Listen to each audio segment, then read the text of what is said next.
The desert air was sharp at 5:20 in the morning, even by Cragstone standards. Heat hadn't yet claimed the gravel, but it would. The flight line stretched wide under a sky just starting to turn, pale gold along the ridge. Fuel vapors hung near the fueling tents, thin and bitter. Somewhere behind the comms shelter, a generator hummed, even and unbroken. Barrack windows reflected back the first edge of sunlight like glass eyes half-lidded. Mira had already completed 3 miles before the sky cracked into color. She paced her final lap with the same rhythm she had used every morning since deployment-regulated steps, breathing in through her nose, out through her mouth, steady. Her shirt was damp from effort, but her movements stayed clean. No dragging gait, no arm slack, just efficiency. She had logged it to the second on her wrist unit. 5 miles. Even. 100.0% effort. No more. No less. She rounded the corner past the north hangars and slowed to a walk. The concrete held a trace of heat from yesterday's sun. She moved through the stretch without breaking form.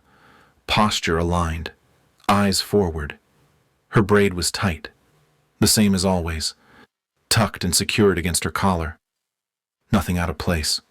Cragstone was coming to life in its usual sequence. Cargo loaders pulled toward Pad 6. Instructors moved in quiet groups across the hard stand, coffee in hand, no words wasted.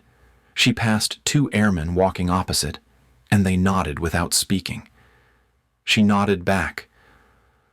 A breeze stirred the chain link at the edge of the tarmac. Nothing was out of place, yet Mira could feel it, the friction that always preceded shift. Not wind. Something internal. By the time she entered her quarters, the light had strengthened.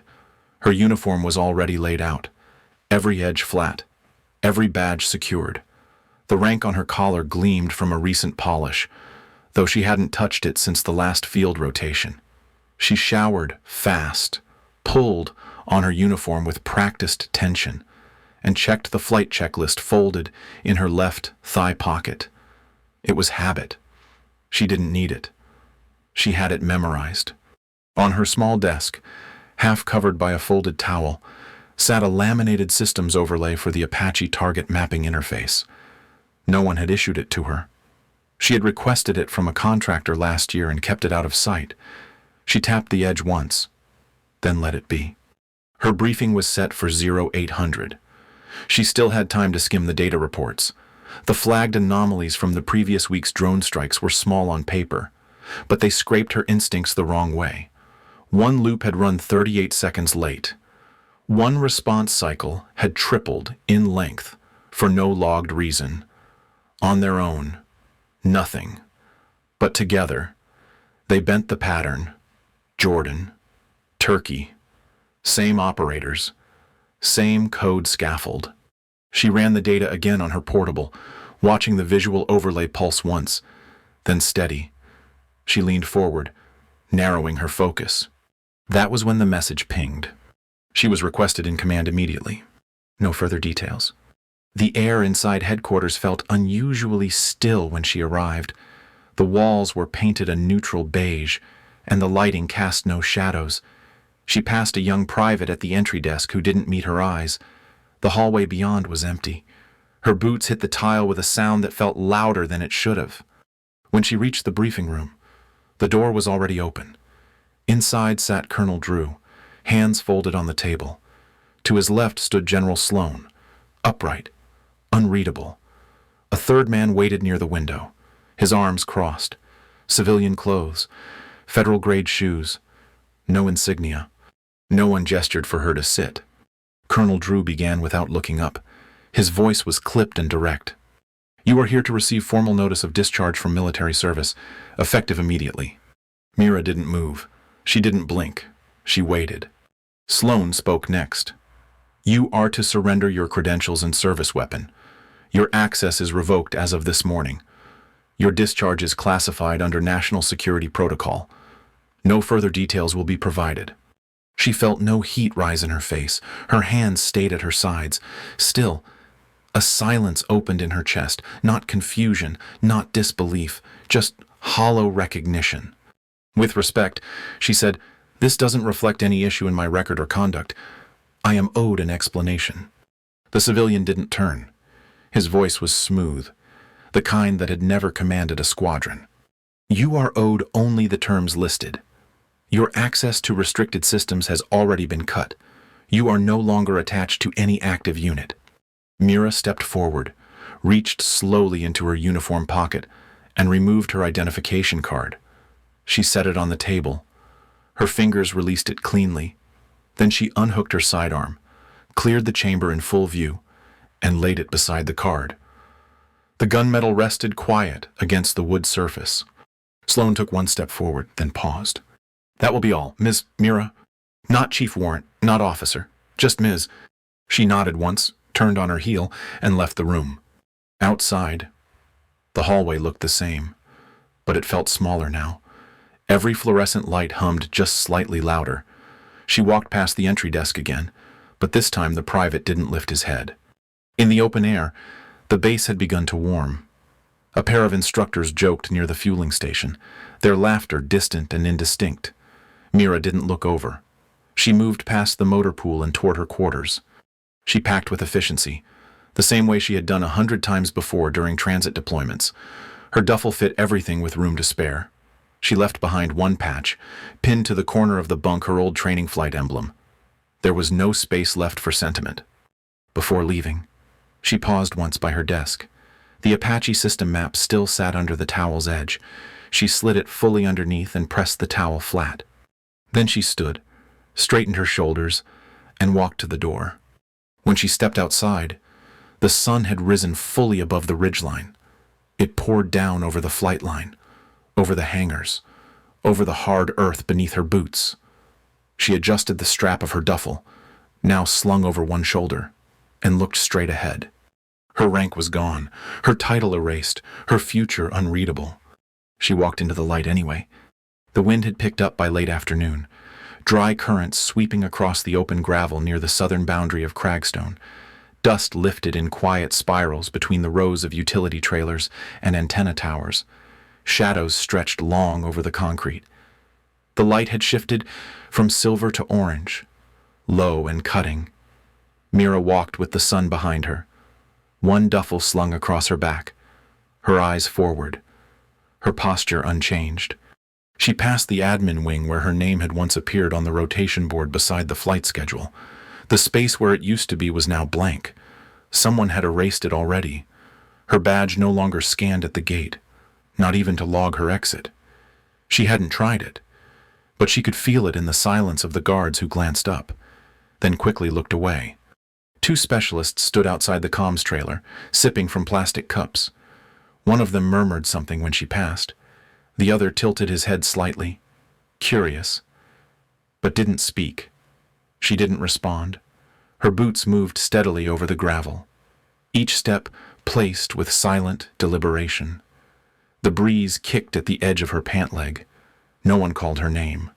Outside the mess tent, a staff worker leaned against the shade pole, adjusting his visor. He glanced toward Mira, then away, pretending to check the time. She had been in that tent almost every day for 4 years. That morning, she had still been Chief Warrant Officer Mira, responsible for rotary system simulations, instructor for 2 cadet rotations, and technical overseer for Apache fire control exercises. Now she was a line of red text in a system log, marked inactive. She passed the fence line separating the main compound from the perimeter trail. The chain link rattled as the wind moved through it, and on the far side, a jeep rolled slowly behind her, not close enough to intimidate, just close enough to remind. She adjusted the strap on her shoulder. Her fingers rested briefly on the duffel's edge, then dropped away. She didn't turn around. Beyond the hangars, the desert opened into a long strip of unused range ground. Old utility towers rusted along the ridge. She walked parallel to the access road, her boots finding each patch of firm ground with mechanical ease. There was a rhythm to it, one that had always calmed her. Walk, scan, Adjust. Walk. Scan. Adjust. Then she felt it. A change in pressure. Faint at first. It was not the wind. It was vibration, pulsing low through the ground. She stopped, turned slightly. The horizon remained empty. But the sound came again. Not wind, not vehicles. A thudding rhythm that did not belong to any transport or base hover. This was sharper, harder. Rotors. Her eyes narrowed as the noise increased. From behind a ridge east of the range, a shape emerged low and fast, matte black, fast-moving, not on the approved flight path. The Apache attack helicopter moved like it belonged to no one. It flew below elevation markers, cutting directly across restricted airspace. It bore no insignia, no call sign. Its angle was deliberate. Too fast for patrol, too low for a training op. It was heading toward the southern gate, just east of Mira's position. Alarms flared. The base system activated with a low, pulsing tone that echoed across the canyon walls.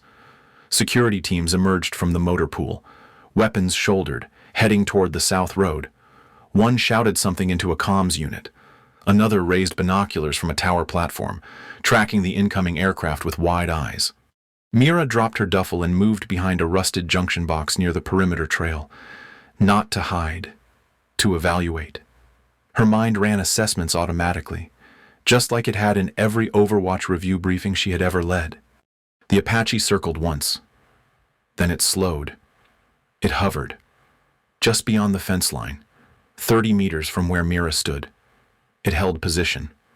The wind off the rotors battered the scrub brush flat. Dust lifted in sheets. Inside the cockpit, a figure sat in the right-hand seat, helmeted, still, watching. Mira stepped forward slightly. The security detail caught sight of her from the far gate. One raised a rifle. Another shouted into a handheld unit. General Sloan's staff vehicle arrived seconds later, kicking up a cloud of dust and skidding to a stop at the main checkpoint. It was clear the Apache had not announced its arrival. It had not asked for clearance. It had come for something. Or someone. Mira didn't speak. She didn't raise her hands. She stood in the open, calm and still, as the Apache hovered just beyond the wire, its rotors slicing the air, its shadow cutting long across the dirt. She didn't have rank anymore, but the Apache had stopped for her. The air was ripping sideways, kicked into chaos by the Apache's rotors. Dust churned against the chain-link fence, rising in bursts around Mira's boots.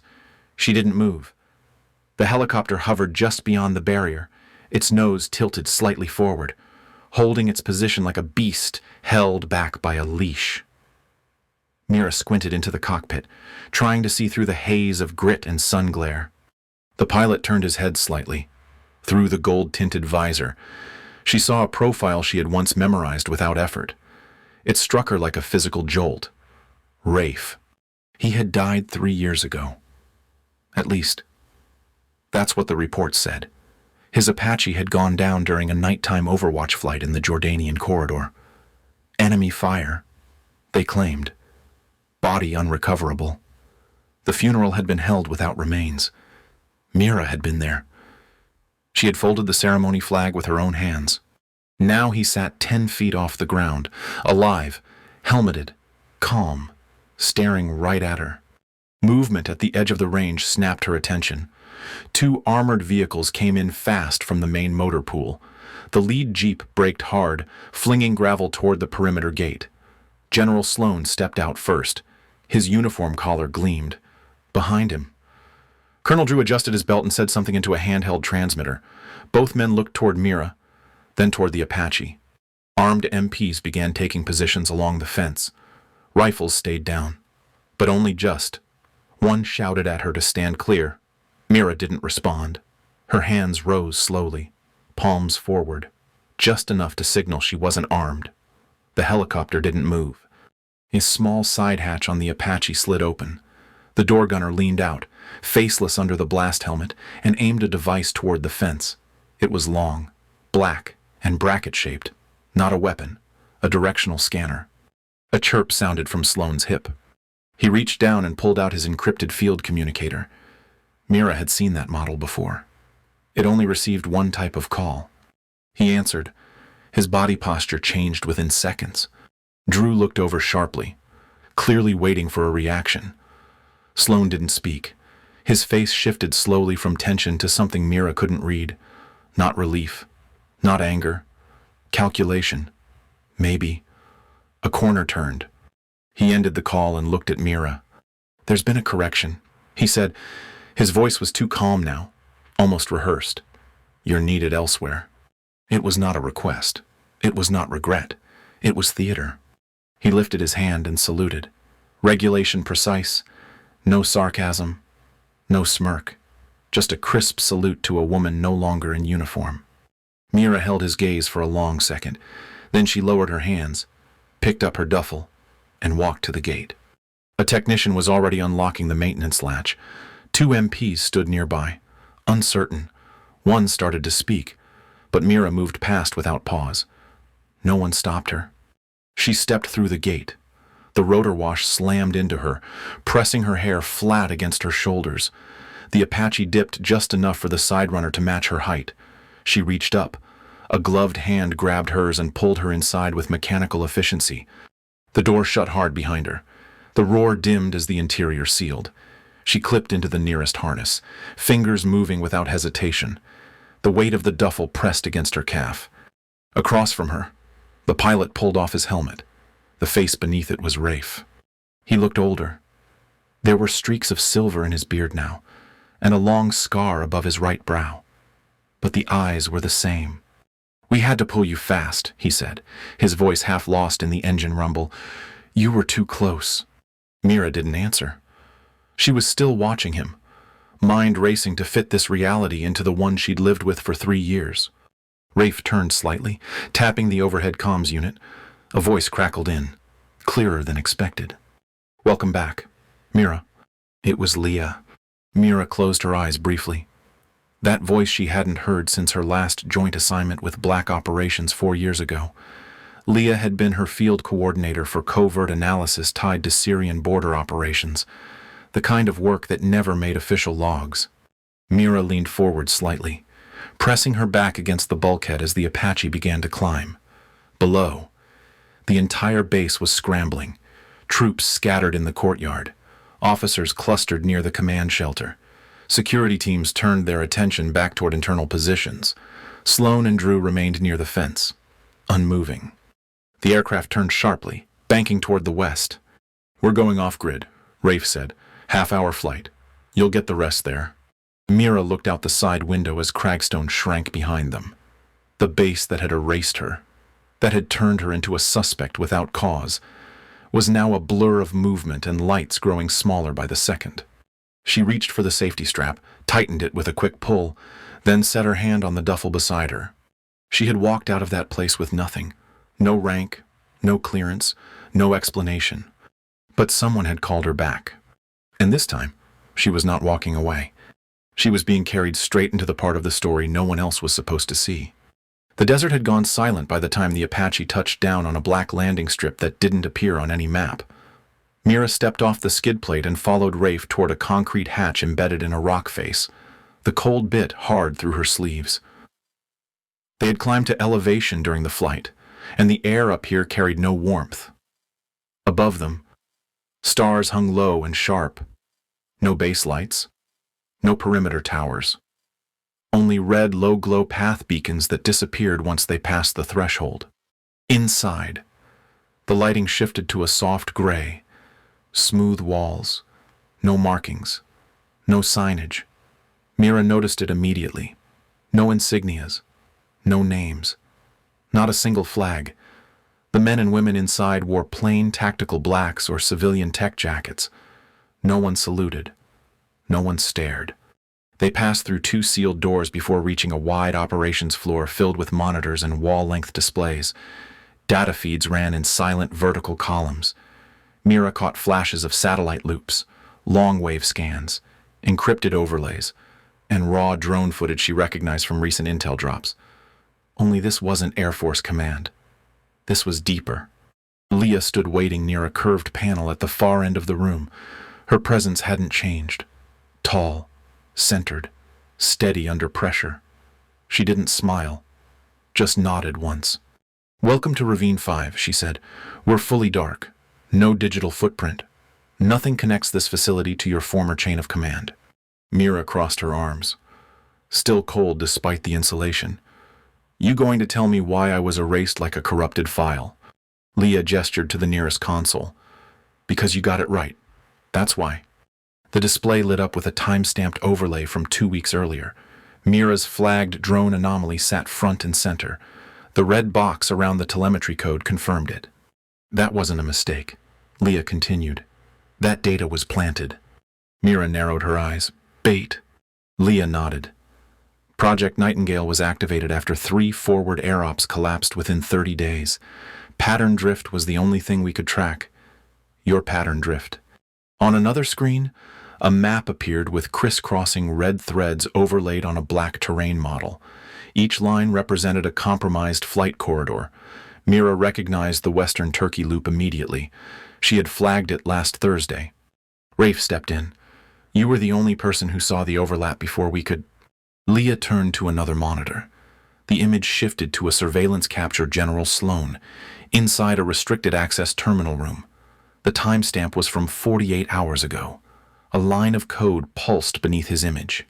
"When Sloan saw your report," Leah said, "he flagged it to internal risk, but not to investigate. To bury.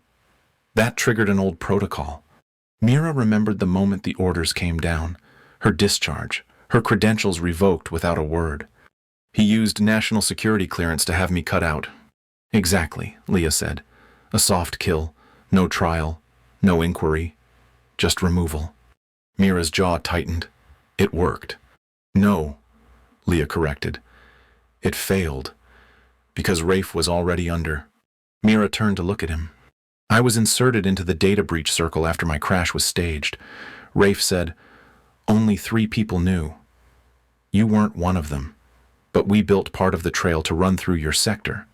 If you caught it, we'd know the breach extended into the upper layers of command.'" Mira stared at the monitor. It all made a brutal kind of sense. The strange silence after her report, the blocked follow-ups, the precision of the discharge. Leah tapped another screen. This time, a 3D schematic of a downed aircraft rotated slowly. The shape was unmistakable. Apache airframe. Tail snapped. Cockpit canted sideways. A GPS ping marked it deep in the Sierra ridgeline. Mira leaned closer. She recognized the transponder ID. "That's Holloway's bird," she said. "It was listed destroyed in a training fault." "It wasn't," Leah said. "It was brought down deliberately. Its internal logs were never recovered. But based on what we know, those black box files are likely the key. We believe they contain fire control command records and redirected targeting signals tied to Sloan's access key." Mira straightened. "How far compromised?" "Far enough that we're initiating multi-front containment tonight," Leah said. "But we can't move on the crash site without exposing the operation." "Let me guess," Mira said. "I'm still technically burned." "Which makes you the perfect field lead," Leah replied. On a nearby table, an analyst set down a compact black case and opened it. Inside sat a hardened tablet. Mira stepped closer. Its screen glowed blue. Waiting. Leah angled it toward her. "This is the operational asset you'll carry into the Sierra site. It contains decrypted system backdoors, override codes for cockpit locks, and extraction protocols." Mira read the header at the top of the screen. It showed a single authorization clearance. "Command Advisory Nightingale Field. No rank, no title, no visible service number. Just her name. And one assignment. You're the only one with experience inside both layers," Leah said. "You know the Apache's internal logs. You also know Sloan's strategy. You trained under his command for over 5 years. That makes your insight irreplaceable." Mira tapped the tablet screen once. Its interface lit up with the outline of the target zone. No one in the room spoke. They didn't need to. The war she had been pushed out of hadn't ended. It had just shifted underground. She looked once more at the map. Cold, remote, no backup, No official support. She nodded. When do we leave? Rafe answered from behind her. Wheels up at 0400. Mira turned the tablet in her hand, the weight of it somehow steadier than any badge. She had been erased from the system, but not from the pattern. The cold bit through every layer of Mira's gear as she stepped off the drop ramp. The snow wasn't thick, but the wind pushed it sideways, spitting crystals across the rocky slope. Their insertion point sat just under 10,000 feet, a jagged ridge, 2 clicks southeast of the wreck site. The stealth helicopter that brought them in was already pulling away, its blades muffled by the terrain and its signature masked by altitude. Mira adjusted the strap on her pack and raised a hand signal. The team behind her fanned out into a narrow formation. Tess moved to the front beside her, scanning the path ahead with a compact thermal monocle. Behind them, 2 operators carried light gear and kept radio silence.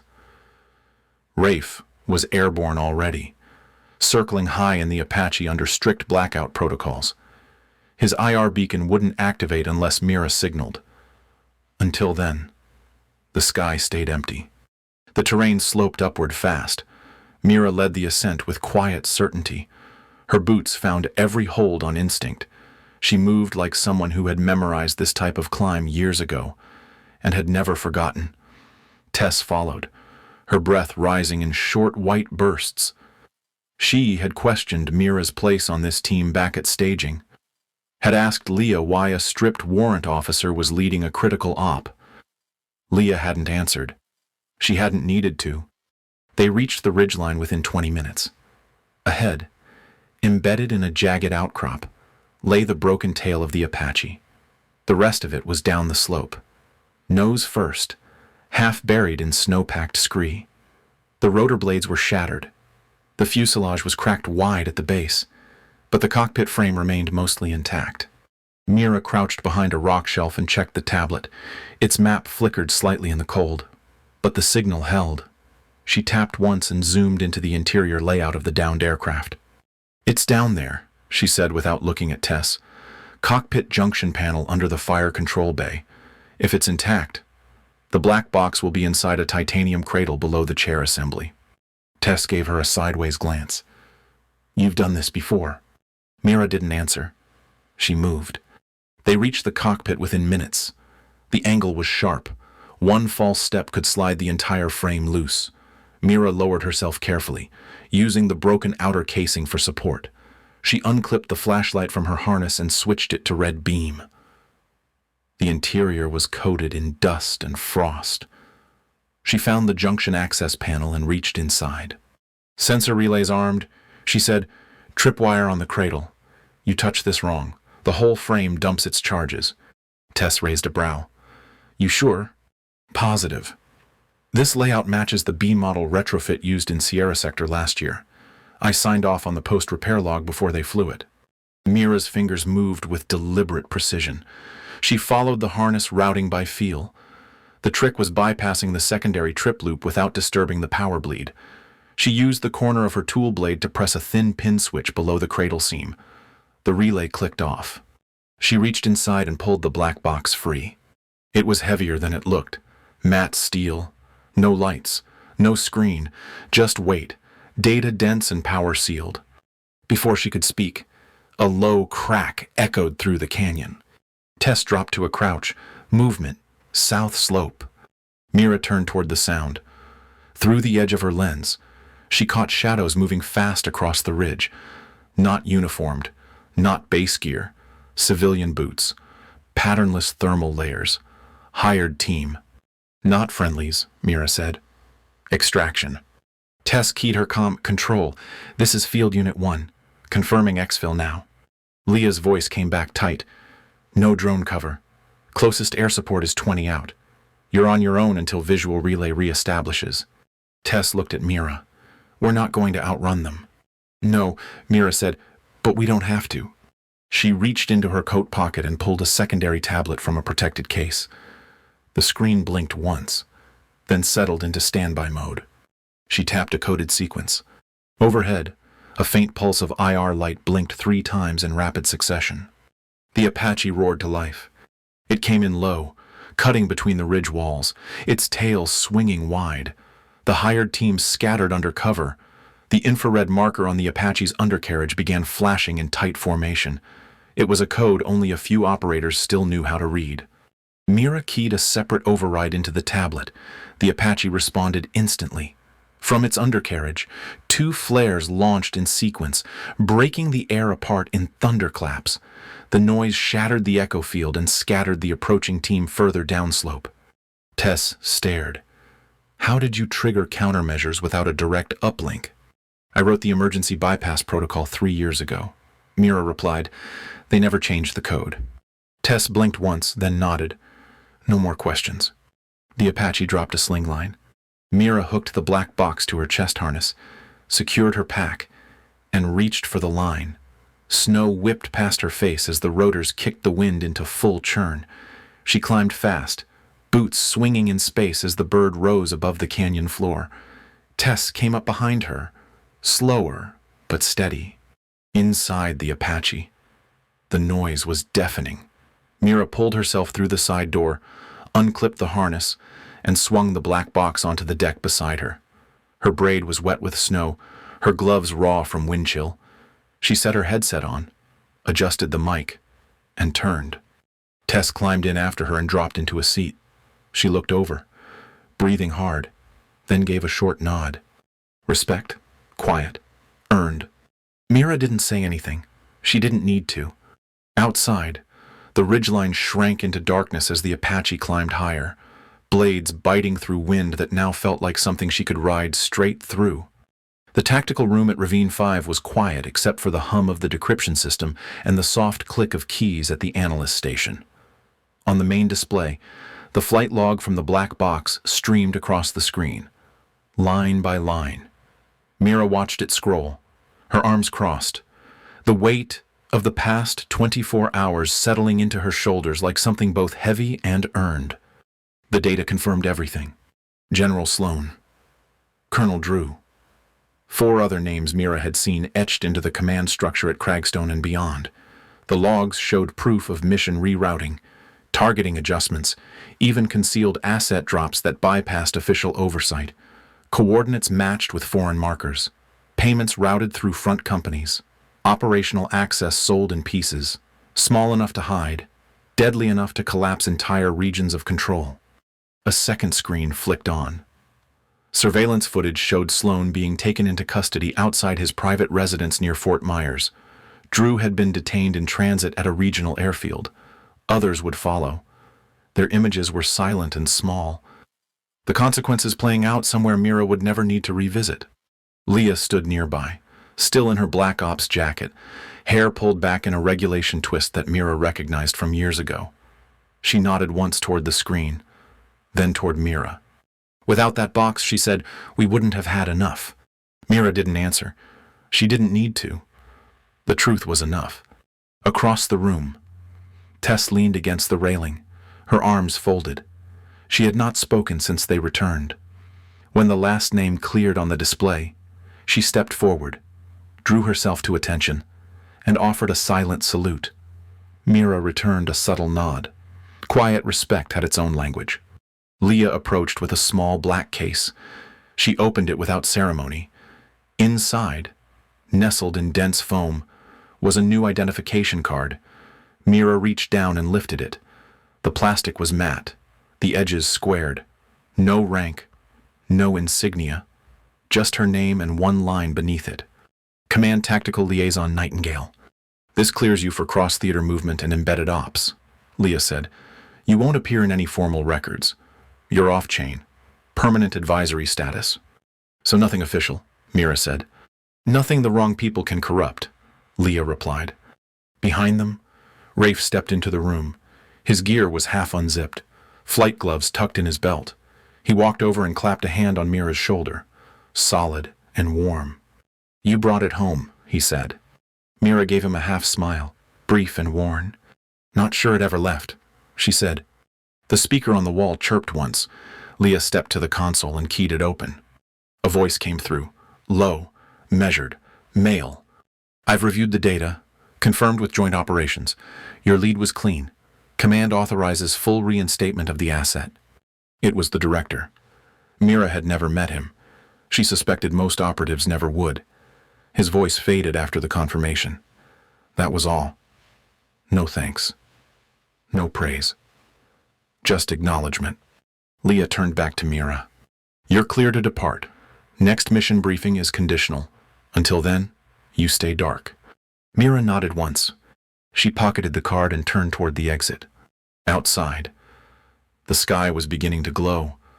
First light cracked over the desert ridge, brushing the helipad with pale gold. A standby Apache sat just off the marker, its rotors still, canopy fogged slightly from the morning chill. A young pilot stood near the side, clipboard in hand. When he saw Mira approach, he stepped back, eyes wide, then quickly moved aside. No words passed between them. None were needed. Mira climbed the side step, boots catching the frost. She pulled open the cockpit and slid into the seat like she had never left. The controls fit her hands. The console lit under her fingers. She strapped in, clipped the harness, and pulled her headset into place. The interior was still cold, but it didn't feel distant. The weight of the last 24 hours moved through her without resistance. The erasure, the walk, the extraction, the climb, the recovery. Now she sat exactly where she had always belonged. She adjusted the mic and waited. In her ear, Leah's voice came through once more. We'll call when it's time again. Mira didn't reply. She didn't need to. The Apache lifted from the helipad as the sun rose higher, its shadow stretching wide across the desert floor. No banners, no salute, just wind and sky and motion. They had erased her rank, but not her reach. She lost everything in the span of a morning. Her title, her purpose, the identity she had spent a lifetime building. But what they stripped away was never the source of her strength. Mira didn't fight to be seen. She moved forward because she knew who she was. Even when the system tried to erase her, in silence, she uncovered betrayal. In exile, she uncovered truth. And in the end, she returned not for recognition, but because she was needed. This story is about quiet resilience, the kind that doesn't shout, but never wavers. If you felt something watching her reclaim her purpose, take a moment to reflect. Who are you when no one's looking? Share your thoughts in the comments. And if these stories speak to you, follow along for more moments where strength is quiet, but unforgettable.